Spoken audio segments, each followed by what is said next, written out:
Smith here from B&R Motorsports. That's where we are here today. We have two ATVs here, new ATVs. This one's actually a 2022. It has not received the LED lights, so that's the 23s and 24s. Same model, LED lights are like the only difference from that. So these are two ATVs, two Outlanders that you might be thinking to buy. This one here is an 850. This is a 700. These are our kind of test mules here at B&R, and we hopefully will be racing some of them here soon. I currently race a Renegade, and we got some Outlanders just to do a little bit different testing and a couple different things with it. So with this one right here, the 850, obviously it's bigger. This is a 700, actually has a 650cc engine in it. They call it a 700 machine. This one is a V-twin 850 single cylinder 700-ish. So these are very similar ATVs that you might be looking at to purchase, because you're like, okay, I want an Outlander. I want a little bit more power or anything else. I don't want the bottom of the line. These are right in the middle. So we'll see how they are different. We'll actually do a couple dyno runs with them back to back to see the difference between it. Obviously the 700 being a single cylinder 650cc is going to be down on power compared to the 850, but how much? And is it worth going with one versus the other? It might depend. This one has all new plastics, frame, almost everything has been changed on this thing. Engine, transmission, frame, plastic, the looks, all kinds of things have been changed on this machine that they introduced in 23 and a half, I believe. That's when they introduced this model. This model here, they've had since almost 2012.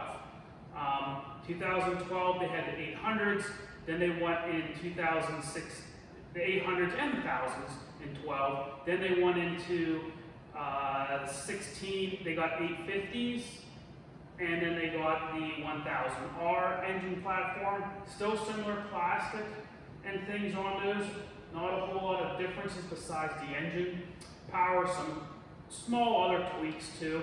Then 2019, they got the G2S Plus, or whatever you want to call it, G2 and a half, but they changed the suspension on these to be 48 inches wide instead of like the 46 inches wide that they used to be. So in 2019 is whenever these models have been kind of refreshed, and then 2023 is whenever they got the LED headlights. But for the plastics, for the majority of the frames, the majority of the parts, transmission, everything like that, has been very similar since 2012 with some nice updates. Whereas this one, like, is a brand new machine from the ground up, basically. So, besides those two, these models are, this one's an 850 DPS model.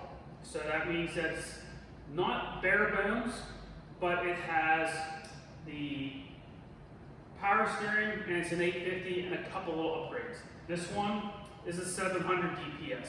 Again, not completely bare bones, but it does not have a whole lot of options, either one of these, but they have what I think is the most desirable ones, which is, especially at the price point, power steering, and the 700, power steering, 850, so considerably large bore ATVs, not a 450, not something like that. And for price point, power steering I think is a must on these larger ATVs, especially if you want to do some performance riding or anything like that. So, kind of go over some of the features. I have been racing this platform in the Renegade style, which the Renegade and the Outlanders are very, very similar from that, well, since the 12 to current ones. The 850s, the 1000s are very, very similar. Frame-wise, differential engines, everything else is basically plastic, is what's different. Again, this machine is completely new redesign them. So kind of go over some of the features between some of these two, because there's a lot of differences,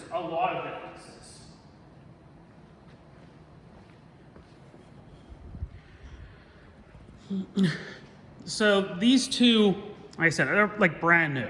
I mean, this one, again, is a couple model years old, brand new machine. This one is a brand new 2024 machine. So we'll look at the 850, because if you're thinking between the two, should I get the 850, should I get the new 700? Well, it might depend, and maybe we'll find some more things out. I mean, obviously the 850 is probably gonna have way more power. I shouldn't say way more, but it's gonna have more power. Whereas the 700 is definitely gonna be down on power, but it's gonna have some nice features. So these both, again, are the Outlander DPS models. One's the 850 model, one is the 700 model. So we'll come over here, we'll go to the 850 first. So with the DPS model, you get obviously power steering. Not only do you have power steering, you also get upgraded wheels and tires. So these are a 26-inch tire that it comes with, and they come with the ITP tires. So a pretty nice package there. They also has the plastic composite racks, front and rear, and you know, that's basically the upgrade there. It comes with the power steering, and the wheels and tires are the main difference between those two. So this model has a 2-inch receiver, you know, everything like that. You can see what it kind of looks like. Again, this framework, the plastic work, is basically similar since 2012 with some different colors and some other little features and things. They added the bigger screen. So this is, I think, the 4.5 digital display screen. It's the same actually kind of screen that this one has now too. That has changed depending on the years, getting different displays on them.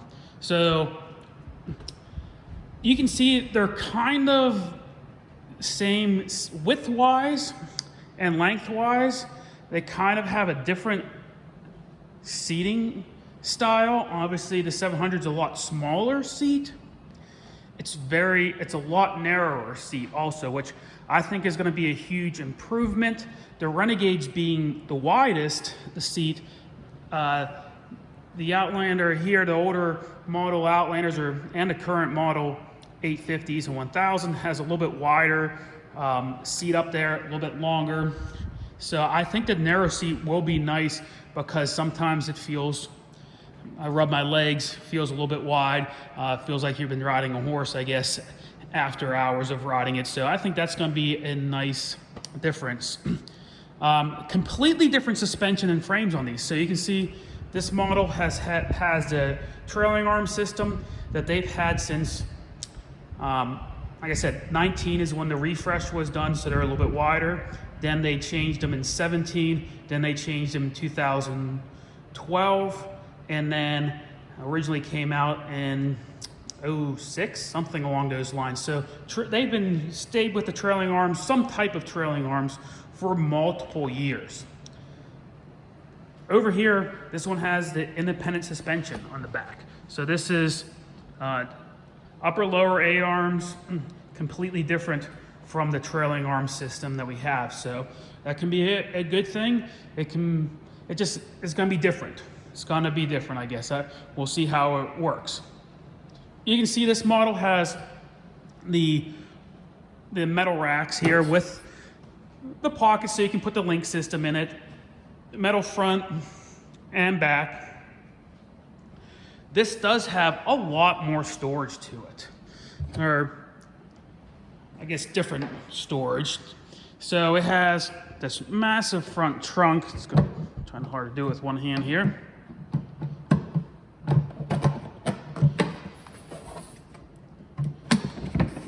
Massive front trunk, little kickstand here to hold it up. So massive front trunk on this machine, which is nice. Rubber seal on it, everything there, so it hopefully can store some of your items there. It also has, it looks like, rubber drains in the bottom that you can pull up so you can drain that, but supposedly, probably supposed to be kind of waterproof.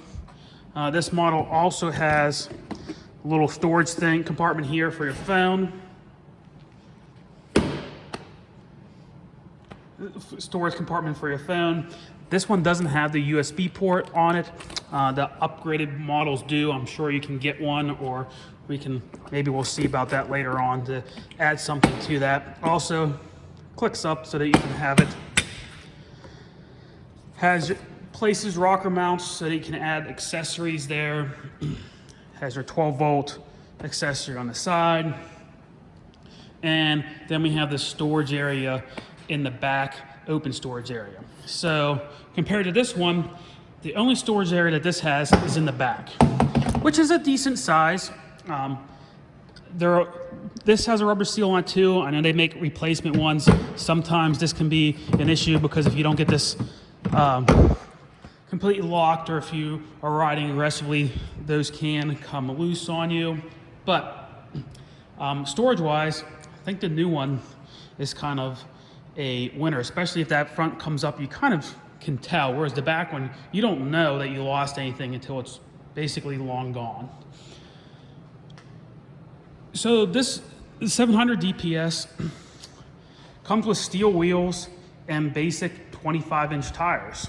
So you don't get the upgrade whenever like you do going to the 850 DPS from the regular Outlander that has standard wheels to the DPS. Not only has power steering, but it also has 26-inch wheels, upgraded ones, 14-inch actual rims, and aluminum there too. Depending on the year you got this, they would have, the 850 would have either a key or the key fob, the DES key fob. This model, since it was built, COVID years, whatever you want to say, it did not have the fob on them. Some of them do, some of them don't. So this one has a metal key. This one has the metal key also. All of these will come with the metal key, the 700 DPSs and the base models here. The other big difference here is going to be the throttle control and options. So since this is the 700 DPS, it has a cable throttle. Some people like that, some people don't. It's a little stiffer. It doesn't have the different modes, but some people really prefer the throttle cable being a cable.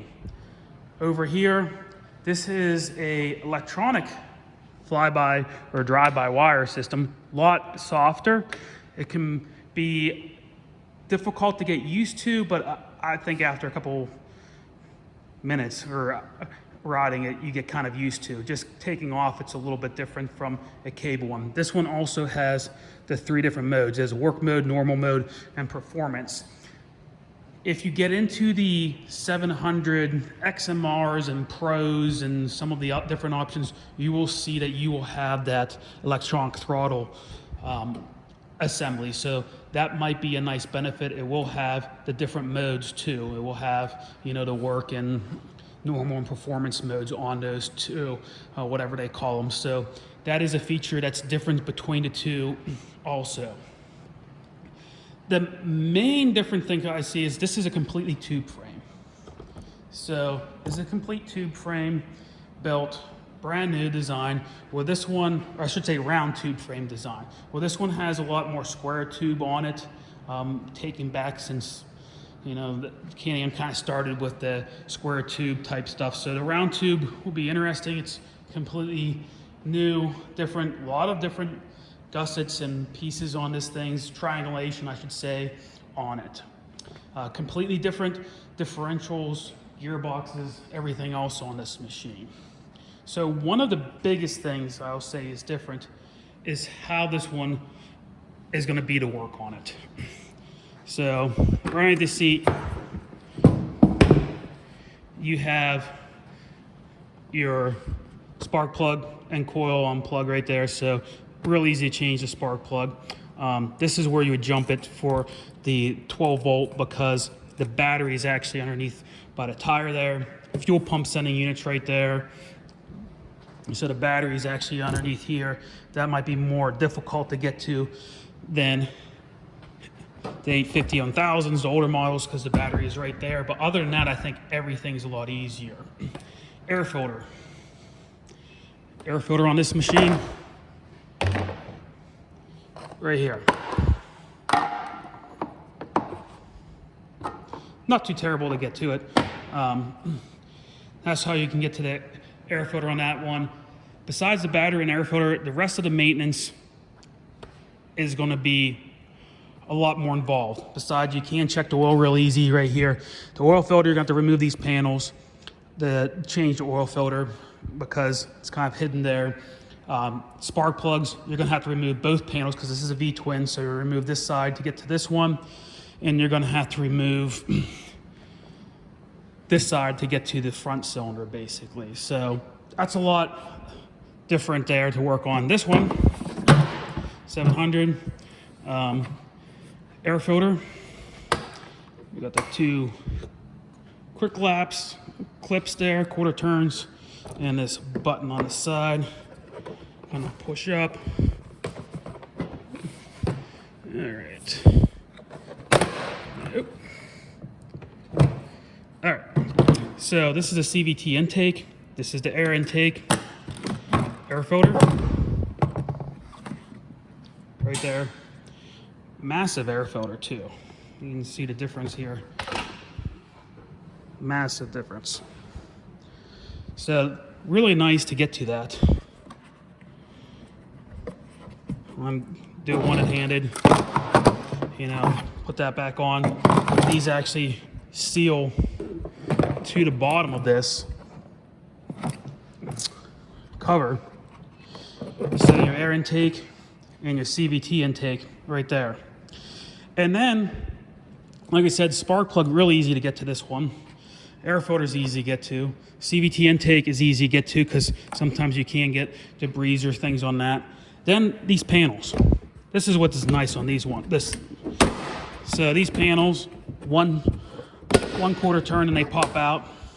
So that way you can get to this side of the engine, complete side. Get to the CVT system. I assume that you can, we'll have to see, I assume you can get to the belt off without taking any other panels off. Whereas that one, you can if you have long extensions. Well, you have to take that top piece off right there. But the rest of it you can get to with a long extension swivel. This one has quick pins everywhere. I don't know if you worked on Can-Am before, but they have these 8mm pins. They're all over the place. They're down here everywhere. Haven't seen as many on this one. This one, if you want to get the oil changed, boom, pull it off. There you can get to the oil assembly here. Fill it up, check it. You would have to probably remove this panel, and it has those pins on it to get to that oil filter actually right behind there. So don't think you probably can squeeze your hand. Don't think you can really squeeze your hand into that to get that. So that would say are the main difference between these. I think that the 700 looks like it sits a little bit higher. You can measure it and see. And again, it has the smaller tires, so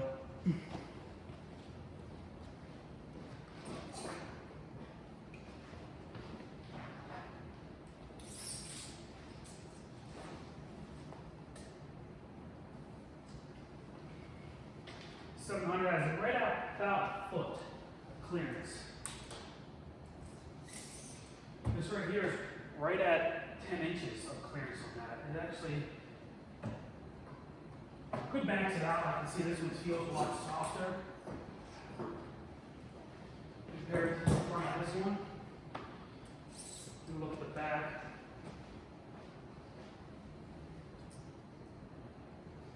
The back of the 11.5 on the 850. About 11.5 on the 700.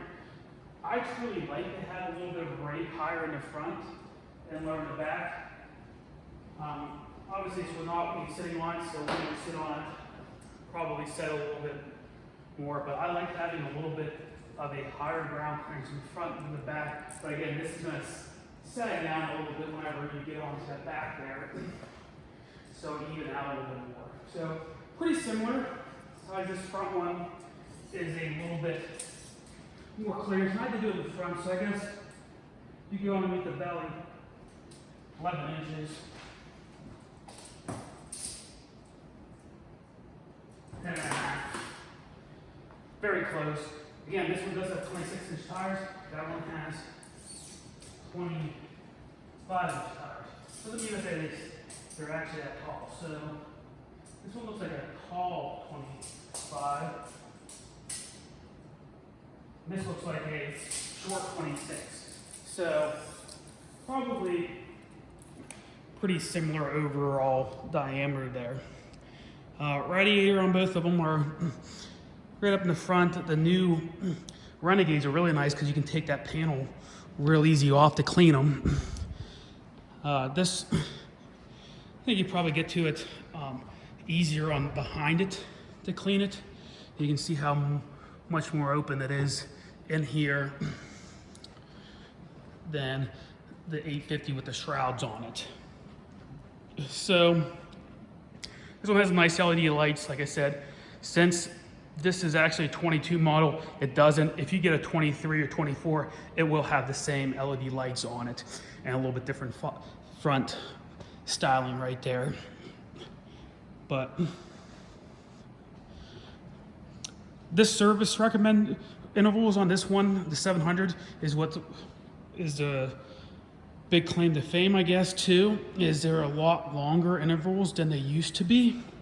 Also, I think the towing is very good. So this one, maximum towing 1,830 pounds. That's supposed to be if it has a brake. This one, 1,650 pounds. This is, I guess that's unbraked, maximum braked.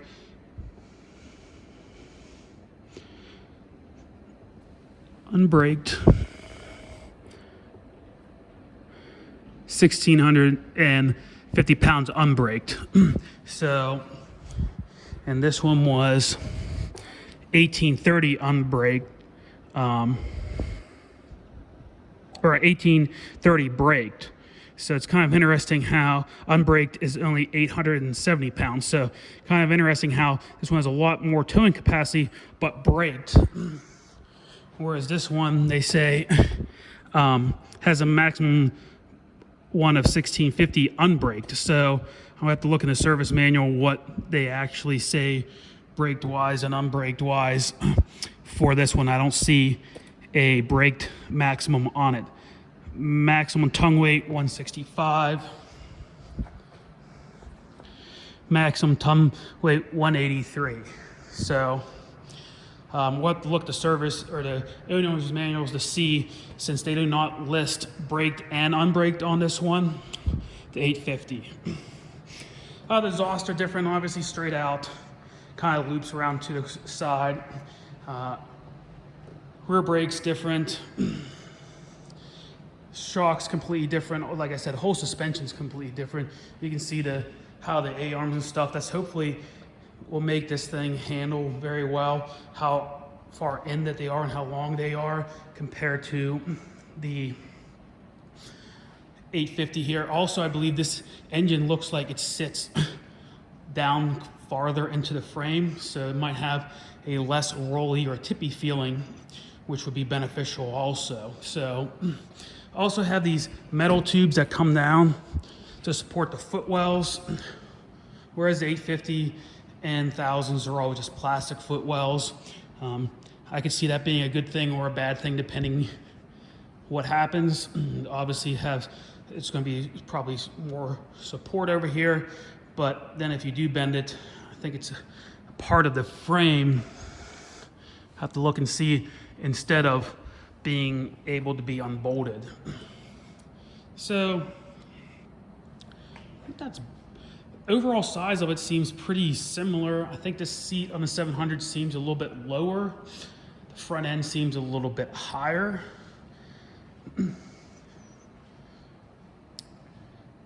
Obviously these both are in the same, it's supposed to be like the same color, a little bit different color, but very similar. You can see how the body panels are different in the footwells. I think the footwells on a 700 would be really nice because they're just a little bit narrower to me. So I think it'll give it a little bit better ergonomics there. Shifters, same location. I think the 700 seemed a little bit easier to get in and out. That has the new P drive motor or clutch, where this has the older style clutch in it that they haven't changed it to the P drive clutch and different secondary that this one has. It looks like this is already wired for the winch up front. I can see the wires going up to it. The 850s and stuff DPS here, it does not have the wires ran to the front already.